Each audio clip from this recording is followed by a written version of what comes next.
Bonjour, bienvenue sur ma chaîne, merci de regarder mes vidéos.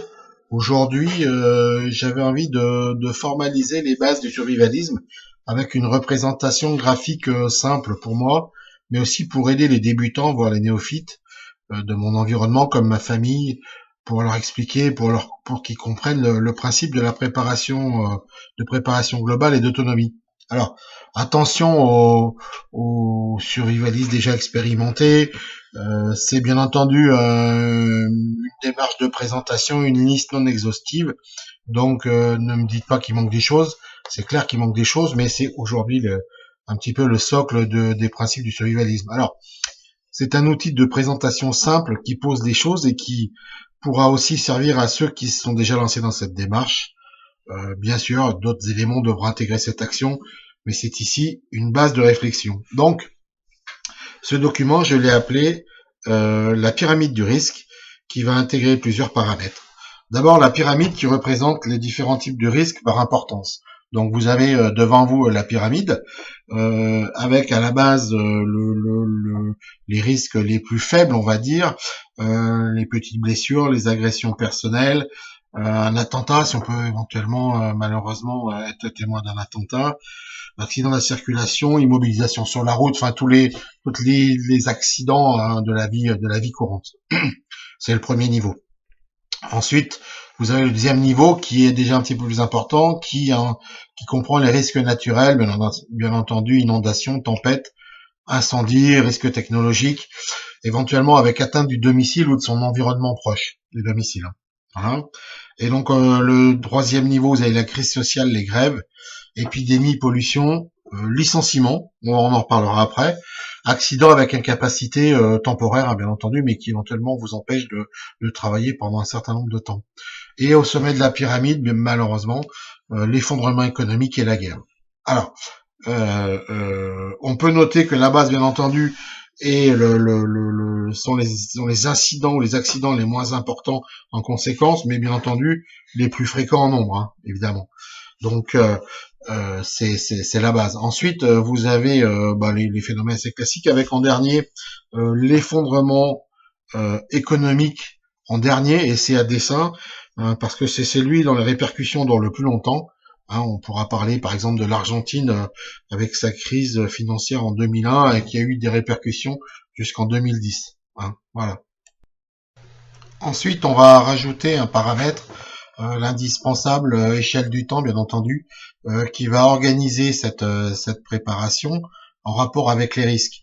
Hein, c'est une mesure qui va, bien entendu, impacter la profondeur de cette autonomie. Alors, pour le premier niveau, effectivement, c'est souvent des risques qui se déroulent sur une journée, avec une nuit peut-être, donc au maximum 2 jours, on va dire, effectivement, et sur lequel il faut pouvoir éventuellement réagir.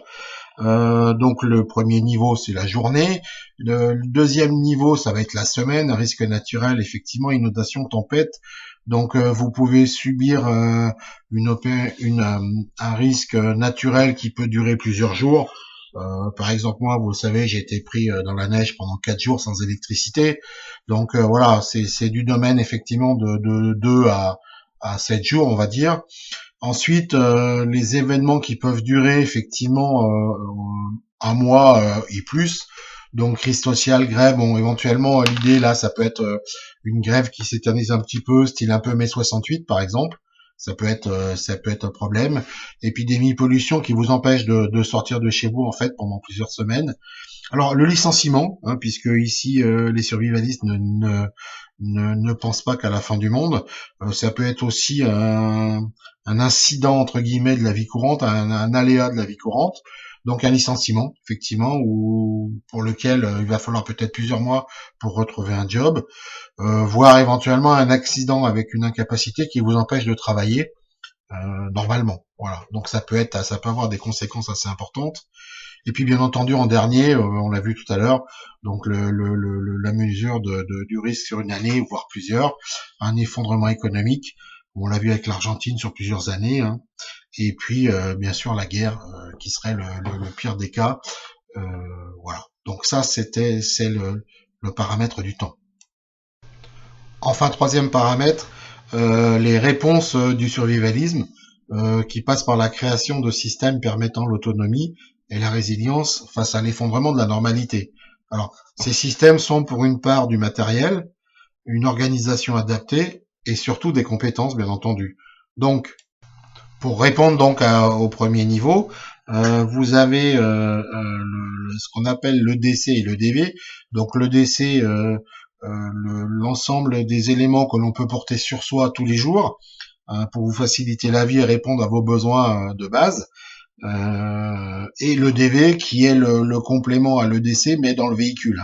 Everyday Carry pour l'EDC, Everyday Vehicle pour la voiture, qui vont être tous les éléments dont on peut avoir besoin quand on se déplace, soit seul, soit en famille, et qu'on peut mettre dans son véhicule. Alors, la notion de stock, elle est assez limitée effectivement à ce niveau-là, puisqu'on va dire que c'est grosso modo une journée.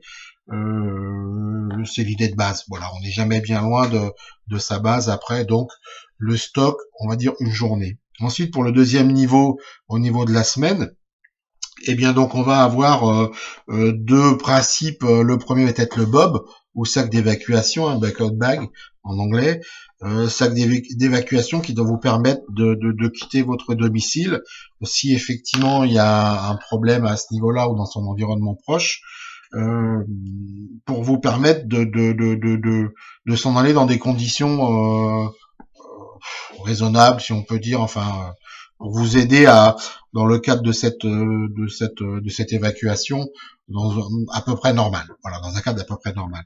Donc le stock, eh bien ici on va être entre 3 jours, on va dire le bob d'évacuation en principe doit vous subvenir à vos besoins pendant 72 heures. Si vous pouvez rester dans votre domicile 7 jours. Alors 7 jours, c'est vraiment, ça paraît vraiment être le stock minimum pour vous et votre famille. Vous devriez pouvoir vivre 7 jours avec de l'eau et de la nourriture sans problème à votre domicile. Ce qui n'est pas toujours le cas dans les grandes villes.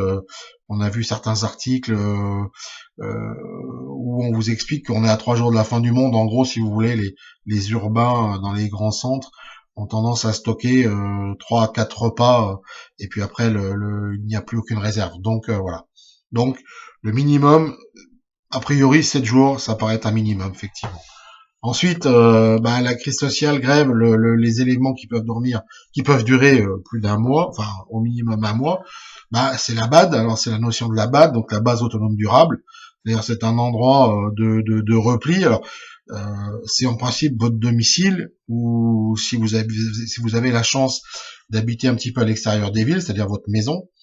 Et pour les grands urbains, dans les grands centres, c'est éventuellement une BAD, c'est un lieu d'un abri, c'est une certaine distance, idéalement qui peut être parcourue à pied, donc dans les fameuses 72 heures, et donc qui est censé pouvoir vous accueillir et nourrir et vous mettre en sécurité, vous et votre famille.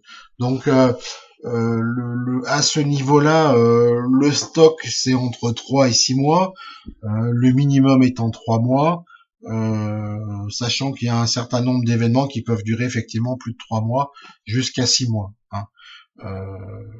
Après, on peut espérer légitimement qu'il y a des solutions éventuellement qui sont mises en place par l'État, les gouvernements, l'armée, pour subvenir aux besoins de la population, dans le cadre de problèmes, mais n'allant pas jusqu'à la guerre civile ou ce genre de choses, ou la guerre tout court d'ailleurs.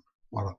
Et ensuite, le dernier niveau, bien entendu, avec des périodes plus que longues, puisqu'on va partir sur une année, voire plus. Donc, on reste effectivement sur la BAD, par contre, avec des stocks de plus de 6 mois, voire un an minimum. Et par contre, qui va engendrer une contrainte supplémentaire, c'est d'avoir une capacité de production agricole, c'est-à-dire avoir un jardin, un potager, fruits et légumes, éventuellement des poules, pourquoi pas des lapins, c'est-à-dire une vraie autonomie dans le sens classique du terme, qui puisse vous et votre famille et tous les gens qui vous accompagnent vous permettre de vivre en sécurité et de vous nourrir normalement. Voilà. Alors, petite remarque sur la notion de stock.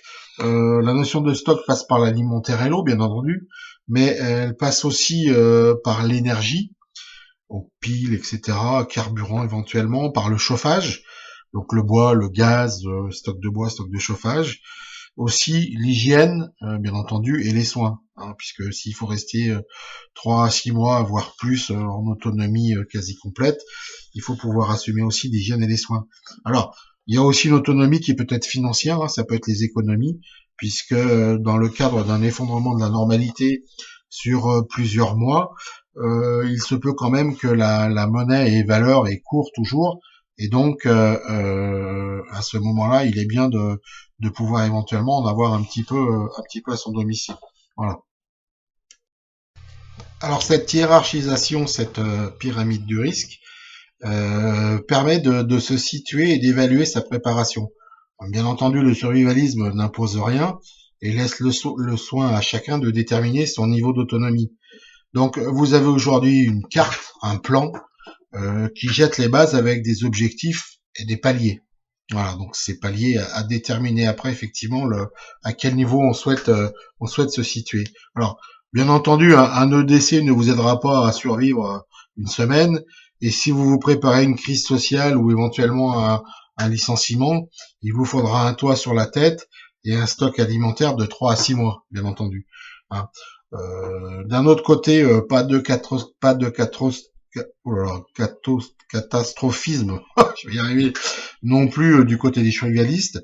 On parle pas de fin du monde, on parle pas de zombies, c'est une approche tout simplement pragmatique et prévoyante qui passe par le bon sens face à la réalité et aux événements naturels ou autres qui peuvent nous atteindre, nous et notre famille.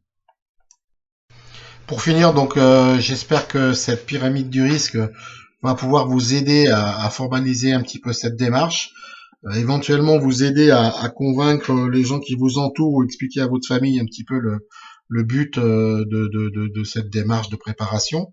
Je vous encourage vivement aussi à regarder le site risque.gouv.fr, qui est le risque gouvernemental, qui va aborder un petit peu ce problème des risques naturels et risques technologiques, risques globaux en fait, assez complet ma foi. Bon, un petit peu léger sur le côté droit de ce graphique, donc sur les solutions, mais qui aborde au moins sur le premier niveau et voire le deuxième niveau quelques démarches de base intéressantes à réaliser. Hein, voilà. Et moi, je vous encourage bien entendu à vous préparer, à suivre un petit peu les éléments de base de cette pyramide et puis à consulter un petit peu et à partager sur les chaînes YouTube. Vous verrez qu'il y a pas mal de partage d'expériences et ce qui peut être ma foi assez intéressant et formateur et pour vous aider à effectivement atteindre un niveau de sécurisation pour votre famille, votre clan suffisamment intéressant. Voilà. Donc comme dit Piero San Giorgio, préparez-vous. Et puis moi je vous dis restez aware. À bientôt. Dernière petite remarque pour ceux qui ont envie d'avoir ce document. Je vous laisse sous la vidéo un lien pour télécharger ce document pour éventuellement pouvoir en parler avec votre famille ou les gens avec qui vous voulez aborder ce sujet. Voilà.